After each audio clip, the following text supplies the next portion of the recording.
नमस्कार दोस्तों, बिहार विधान परिषद चुनाव को लेकर अब सियासी दलों की तैयारी तेज हो गई है। इधर विधानमंडल में ऊपरी सदन पर 24 सीटों पर होने वाले चुनाव को लेकर महागठबंधन और एनडीए अब सीटों के बंटवारे पर काम करने में जुट गए हैं।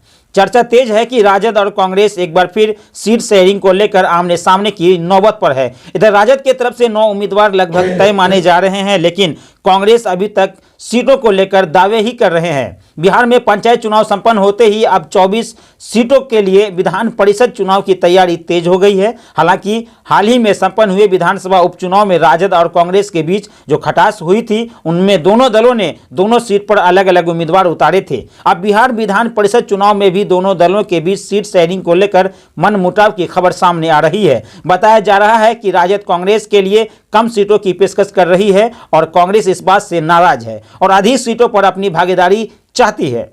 इधर बिहार में एमएलसी चुनाव को लेकर तारीख भले ही मुकर्रर ना हुई हो, लेकिन फरवरी माह में संभावित चुनाव के मद्देनजर राजनीतिक सरगर्मी बढ़ा दी है। खास करके टिकट की दावेदारी और शीर्ष नेताओं की हरी झंडी के बाद सर्दी में भी दरभंगा की राजनीति पर पारा चढ़ने लगा है।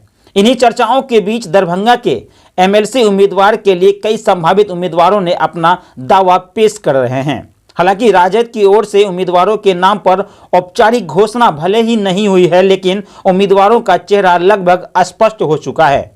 इसके बाद भी चर्चाओं में गर्माहट आ गई है। संभावना है कि कई नामचीन चेहरे जो निर्दलीय भी इस चुनाव के मैदान में ताल ठोकेंगे। अब सबकी निगाहें एनडीए गठबंधन पर है।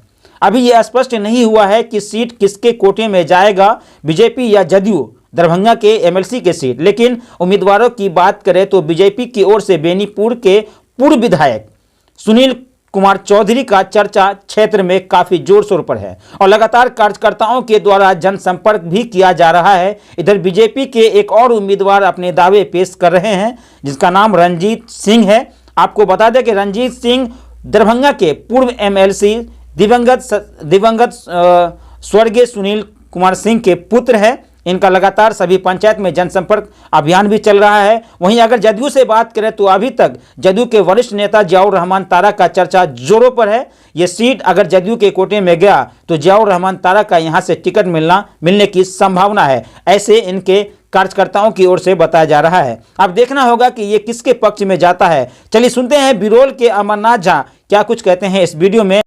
यदि बीजेपी को सीट हो रहा है तो सुनील कुमार चौधरी को मिले, और जदयू को अगर सीट मिल रहा है तो जियाउर रहमान तारा को मिलना चाहिए, क्योंकि जियाउर रहमान तारा बहुत ही पुराना कार्यकर्ता है और शायद जब से जदयू बना है तब से जियाउर रहमान तारा इसका कार्यकर्ता है।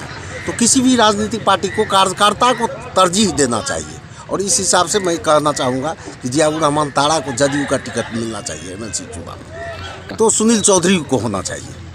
क्यों, क्या कारण है सुनील चौधरी? इसलिए करके यहाँ का लोकप्रिय आदमी है, यहाँ के धरातल को, ज़मीनी हकीकत को वो जानते हैं, यहाँ की जनता को उनसे लगाव है, यहाँ की जनता की उम्मीद पर में खड़ा हो उतरेगा, ऐसा मेरा विश्वास है जी। उस समय में, जिस समय में तारा चुनाव लड़ा था, उस समय में इतना राजनीतिक सूझबूझ के लोग व्यक्ति यहाँ पर थे नहीं, और वो चुनाव मैं भी देखा हूँ, मैं उनके साथ रहा हूँ, और उस टाइम में उतना परिपक्वता नहीं था उसके पास में जो परिपक्व अभी है, और जितना पुराना वो कार्यकर्ता हो चुका है। इस हिसाब से जदयू को इस पर विचार करना चाहिए निश्चित रूप से, खास करके जदयू और भाजपा पर दोनों पर में नज़र होगा, और स्थानीय कार्यकर्ता के लोग तलाश में है। अगर दोनों इस तरह से नहीं कर पाता है तो कहना मुश्किल होगा कि कौन जीत सकता है। आरजेडी बहुत बुरा तरीका से हार करके जाएगा, वो कुछ यहाँ पर है ना, उसका ज़मीनी हकीकत कुछ है नहीं। कोई नहीं चाहेगा ये गुंडागर्दी, सब शांति अमन चाहता है। तो आरजेडी का अभी भी जो पहचान है एक गुंडा के रूप में ही है, ना कि वो समाज सेवक के रूप में नहीं है। नीतीश कुमार के कार्य से उतना ही प्रभावित हूँ जितने शरीर में रीढ़ का महत्व है, उसी तरह से नीतीश कुमार जी का जरूरत है बिहार के लोगों को। आपका परिचय? मेरा नाम अमरकांत झा है, मैं यहाँ से हाटी ग्राम से हूँ, कुशेश्वर विधानसभा क्षेत्र में पढ़ता हूँ और बिरोल मंडल में पढ़ता हूँ।